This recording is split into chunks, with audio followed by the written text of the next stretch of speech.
لوگو، جو چیزیں زمین میں حلال طیب ہیں وہ کھاؤ، اور شیطان کے قدموں پر نہ چلو، وہ تمہارا کھلا دشمن ہے۔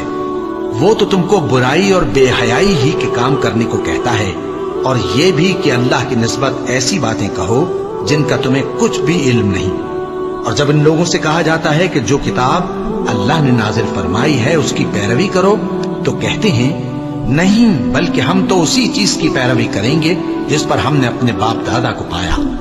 بھلا اگرچہ ان کے باپ دادا نہ کچھ سمجھتے ہوں اور نہ سیدھے رستے پر ہوں، تب بھی وہ انہی کی تقلید کیے جائیں گے۔ جو لوگ کافر ہیں ان کی مثال اس شخص کی سی ہے جو کسی ایسی چیز کو آواز دے جو پکار اور آواز کے سوا کچھ سن نہ سکے۔ یہ بہرے ہیں، گونگے ہیں، اندھے ہیں کہ کچھ سمجھ ہی نہیں سکتے۔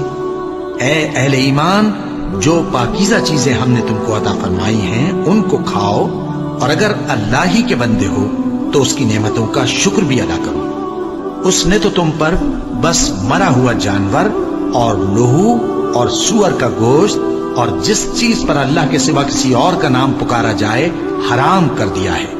ہاں، جو مجبور ہو جائے، بشرطے کہ اللہ کی نافرمانی نہ کرے اور حد ضرورت سے باہر نہ نکل جائے، اس پر کچھ گناہ نہیں۔ بے شک اللہ بخشنے والا ہے، رحم کرنے والا ہے۔ جو لوگ اللہ کی کتاب سے ان آیتوں اور ہدایتوں کو جو اس نے نازل فرمائی ہیں چھپاتے اور ان کے بدلے تھوڑی سی قیمت یعنی دنیاوی منفعت حاصل کرتے ہیں، وہ اپنے پیٹوں میں محض آگ بھرتے ہیں۔ ایسے لوگوں سے اللہ قیامت کے دن نہ کلام کرے گا اور نہ ان کو گناہوں سے پاک کرے گا، اور ان کے لیے دکھ دینے والا عذاب ہے۔ یہ وہ لوگ ہیں جنہوں نے ہدایت چھوڑ کر گمراہی اور بخشش چھوڑ کر عذاب خرید لیا۔